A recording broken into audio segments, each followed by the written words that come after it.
ፖርቹጋል ሻምፒዮን ሆናለች። ሮናልዶም ለሀገሩ ታታሪ ሰራተኝነቱን አስመስክሯል። ሰላም ውድ የፉትቦል ማዕድ ተመልካቾች እንዴት አላችሁ? ፉትቦል ማዕድ በአጫጭር እግር ኳሳዊ መረጃዎችና ፕሮፋይል ነክ በሆኑ ጉዳዮች ወደ እናንተ ዘወትር እየደረሰ ነው። አብሮነታችሁ ያለየን። አሁን ሻምፒዮኗን ፖርቹጋልና ሮናልዶን እንዳስሳለን።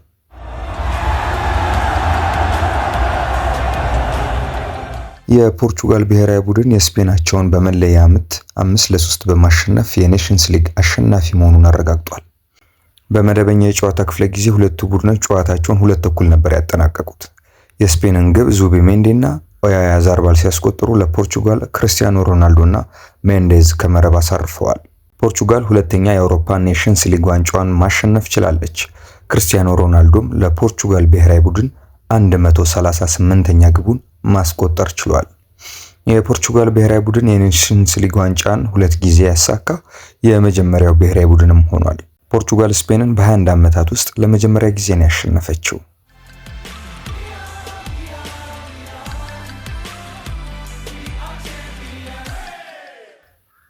የፖርቹጋል ብሔራዊ ቡድን አምበል ክርስቲያኖ ሮናልዶ ለሀገሩ ዋንጫ ማስገኘት የተለየ ስሜት እንደሚሰጠው ከጨዋታው በኋላ ገልጿል። የኔሽንስ ሊግ ዋንጫን ለሁለተኛ ጊዜ በማሸነፌ በጣም ደስተኛ ነኝ። ለፖርቹጋል ማሸነፍ በጣም የተለየ ነው ሲል ሮናልዶ ከድሉ በኋላ ተናግሯል።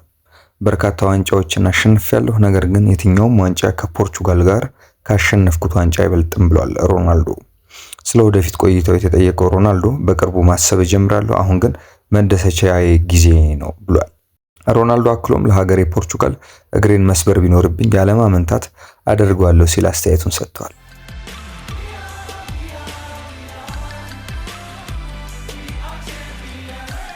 የስፔን ብሔራዊ ቡድን አሰልጣኝ ሉዊስ ዴ ላ ፎንቴ በበኩላቸው በጨዋታው የመለያ ምት የሳተው ሞራታ እንዲመታ ጠይቀውት መሆኑን ገልጸዋል። ላሚን ያማልን የቀየርነው ሜዳ ላይ የበለጠ ኃይል ስለፈለግን ነው፣ እሱ ገና 17 ዓመቱ ነው፣ እረፍት ልንሰጠው ይገባል ሲሉ ተናግረዋል። ስለ ያማል ባላንዶር የተጠየቁት አሰልጣኙ እሱ እጩ አይደለም፣ የዓለም ምርጡ ተጫዋች ነው፣ ባላንዶር ለማሸነፍ ከሚያስፈልገው ነገር በላይ አድርጓል ብለዋል። አክሎም አልቫሮ ሞራታ መለያ ምት እንዲመታ እኔ ነኝ የጠየቅኩት፣ ለእሱ በጣም አዝናለሁ፣ ኃላፊነቱን ወስዳለሁ ሲሉ ተደምጠዋል።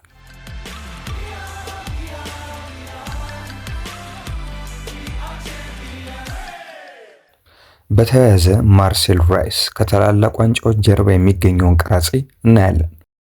ባለፉት ዓመታት የተደረጉ የአውሮፓ ቻምፒየንስ ሊግ የፍጻሜ ጨዋታዎች ያላመለጡት ግን ከመጀመሪያው 45 ደቂቃ በላይ የማይመለከት ሰው ነው። አይደለም ስቴዲየም ገብቶ ይቅርና በሚሊዮን የሚቆጠር የዓለም እግር ኳስ አፍቃሪ እስከ መጨረሻው ሸርፍራፊ ሰከንድ በቴሌቪዥን መስኮት በናፍቆት በሚመለከተው እግር ኳስ እሱ ግን ሁለተኛው 45ን አያይም። ትኩረቱን በሌላ ጉዳይ ላይ ያደርጋል። ማርሴል ራይስ ይባላል። የተወለደው በስዊዘርላንድ ነው። እግር ኳስ ተጫዋች ሳይሆን ዓለም በእግር ኳስ እስከሚያውቀው ድረስ የስነ ጥበብ ቅርጻ ቅርጽ ባለሙያ ነበር። ይህ ሰው ከ2009 ጀምሮ ግን ከእያንዳንዱ ትልልቅ የፍጻሜ ጨዋታ እኩል ስሙ የሚነሳ ደግሞም ባለታሪኮች ታሪካቸውን ለመሰነድ የእሱን አሻራ በእጅጉ የሚፈልጉት ሆኗል። ማርሴል ቅርጻ ቅርጽ ላይ በነበረው ፍጥነትና ውበት ምክንያት በወቅቱ የአውሮፓ እግር ኳስ ማህበር ፕሬዝዳንት ሚሼል ፕላቲኒ ተመርጦ ባለፉት 16 ዓመታት የአሸናፊዎችም ስም በሚገባ ከትቧል ይለናል የኢቢሲ ዘገባ።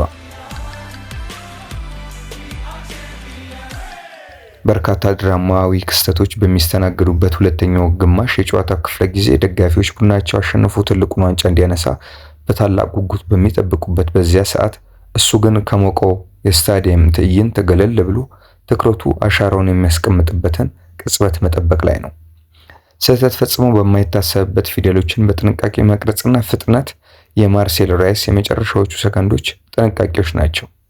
ጨዋታዎች ከመጠናቀቃቸው የአሸናፊውን ስም ዋንጫው ላይ ሲያስቀምጥ የካሜራ አይኖች ሁሉ የሚያርፉበት ሰው የመጀመሪያው ስራውን በ2009 ዩሮፓ ሊግ ፍጻሜ ሻክታር ዶኔስክ ሻምፒዮን የሆነበት ነው። በዚያው ዓመት ባርሴሎና ማንቸስተር ዩናይትድን አሸንፎ ዋንጫውን ሲወስድ የካታላኑን ክለብ ስም የቀረጸውም ራሱ ነበር።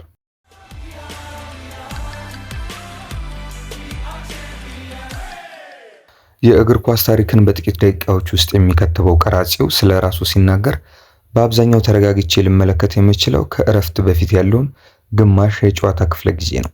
ከዛ በኋላ ግን እቃዬን አዘጋጅቼ አሸናፊ ቡድን እስኪታወቅ መጠባበቅ ጀምራለሁ ይላል። በስራዎቹ እንደ ሻካታር ዶኔስክ አይነት ስሞችን ለመቅረጽ አስቸጋሪ ቢሆንም ፈተናውን ግን እወደዋለሁ የሚለው ራይስ አንዳንድ ጊዜ በሚሊዮን የሚቆጠር ተመልካች በቀጥታ የሚከታተለው ትዕይንት ላይ የአሸናፊውን ቡድን ስም ማስቀመጥ ጫናዎቹ ቀላል እንዳልሆኑም ይገልጻል። እንደ ቼልሲ እና ፖርቶ አይነት ጥቂት ፊደል ያላቸው ስሞችን ለመቅረጽ ጊዜ ባይወስዱም ማንቸስተር ዩናይትድ ደግሞ ሰዓት ከሚወስዱት አንደኛው ነው የሚለው ራይስ ባለፉት ረጅም ዓመታት በትልልቅ መድረኮች ላይ የሻምፒዮኖችን ስም ከታሪክ መዝገብ ላይ ሰድሯል።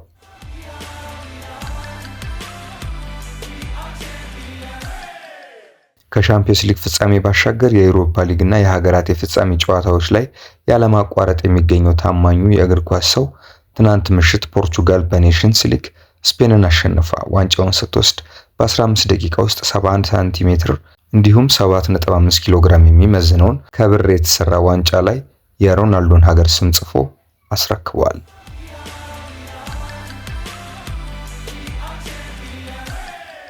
የፖርቹጋል ብሔራዊ ቡድን ከፍተኛ ግብ አስቆጣሪ ክርስቲያኖ ሮናልዶ የጎል ብዛቱን ወደ 138 ከፍ ማድረግ ችሏል። ክርስቲያኖ ሮናልዶ በእግር ኳስ ሕይወቱ ያስቆጠራቸው አጠቃላይ ግቦች 938ም ደርሰዋል። ሮናልዶ በኔሽንስ ሊግ ባደረጋቸው 9 ጨዋታዎች 8 ግቦችን አስቆጥሮ አንድ አመቻችቶ አቀብሏል።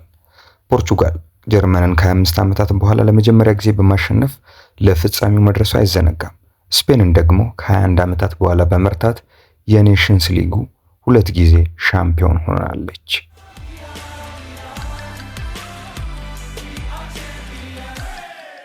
ውድ የፉትቦል ማዕድ ተከታዮች ፖርቹጋል የኔሽንስ ሊግ ሻምፒዮን መሆኗን ተከትሎ ያሰናደነው ጥንቅር ይህን ይመስላል። ከሌሎች ዝግጅቶች ጋር አብራችሁ እንድትቆዩ ግብዣችን ነው። ሰላም።